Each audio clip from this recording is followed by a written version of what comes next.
Bonjour. Alors, je voudrais vous parler d'une citation de Jésus qui est souvent mal comprise et qui est très simple. C'est donc Jésus est déjà sur la croix. À midi, il y eut des ténèbres jusqu'à 3 heures, et à 3 heures, Jésus cria d'une voix forte, Éloi, Éloi, lama sabachthani, ce qui signifie mon Dieu, pourquoi m'as-tu abandonné? Et alors évidemment, on pourrait être tenté assez facilement de dire, ben voilà, Jésus éprouve un sentiment d'abandon total de la part de Dieu et puis aussi de ses disciples, parce qu'ils ont tous foutu le camp, sauf les femmes qui regardent de loin, qui est très beau, elles restent témoins. C'est intéressant chez Marc, il n'y a plus que les femmes qui sont témoins de sa mort, de son ensevelissement et du tombeau vide et de son apparition. Et donc, pourquoi m'as-tu abandonné? Alors, le danger, c'est un peu de se dire, ah voilà, il est dans un état de désespoir absolu, et il croit que tout le monde l'a lâché. Et ça a donné, d'ailleurs, par rapport à l'histoire des ténèbres dont je vous parlais il y a quelques jours, ça a donné cette idée de les ténèbres de la foi, les ténèbres, etc. Et alors, il ne faut pas oublier plusieurs choses, c'est que déjà, Jésus, il y est allé tout à fait volontairement. Il n'a pas été pris par hasard. Il venait à Jérusalem. Quelque part, il voulait défendre un peu ses idées et puis ce qu'il avait à dire d'essentiel de la part de Dieu, cette révélation qu'il a eue, tu es mon fils bien-aimé, en toi j'ai mis tout mon amour, et il a eu cette prise de conscience qui aussi lui demandait d'aller annoncer cette bonne nouvelle. Et pas juste la bonne nouvelle que lui, il était fils de Dieu, mais que nous étions tous appelés à devenir fils de Dieu.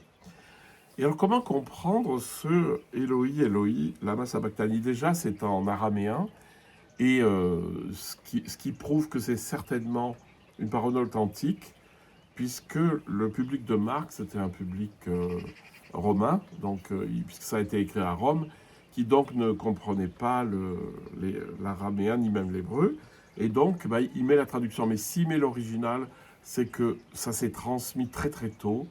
Oui, sur la croix, je l'ai entendu dire, deux points, ouvrez les guillemets, Eloi, Eloi, lama sabachthani. Donc c'est le début du psaume 21. Et le début du psaume 21, donc c'est vraiment ça, c'est mon Dieu, pourquoi m'as-tu abandonné? Le salut est loin de moi, loin des mots que je rugis. Mon Dieu, j'appelle tout le jour et tu ne réponds pas, même la nuit, je n'ai pas de repos. Un psaume qui manifeste l'absence de consolation. Mais c'est oublier que Jésus a récité ces psaumes toute sa vie, y compris avec ses disciples, hein, puisqu'on dit ayant récité les psaumes, ils allèrent, etc. C'est juste oublier que Jésus a le déroulé du psaume.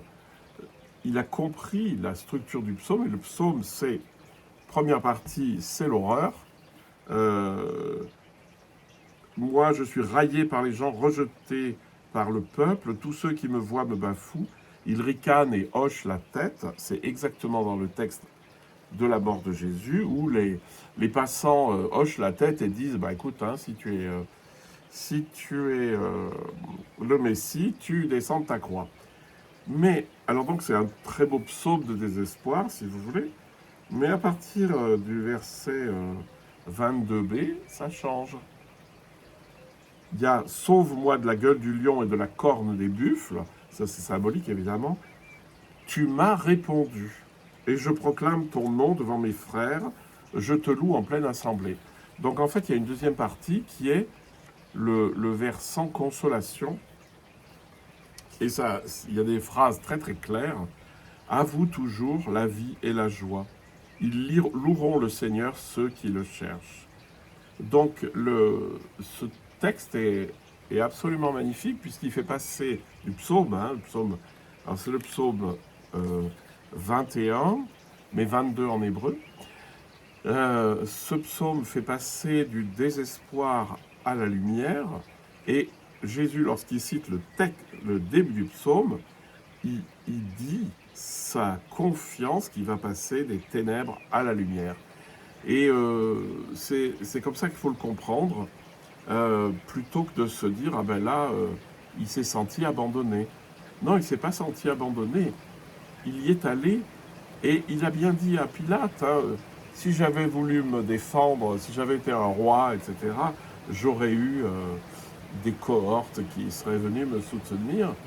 Et puis surtout, il était galiléen, donc en allant à Jérusalem, il allait dans la gueule du lion, ou dans la gueule du loup. Et voilà, c'est juste, je vous dis, chaque fois que vous avez une citation de Jésus qui dit quelque chose, et souvent en araméen, allez voir le psaume dans son entier, parce que avec le début, Jésus signifie aussi toute la fin du psaume. Voilà, bah écoutez, bonne lecture, ici il commence à pleuvoir.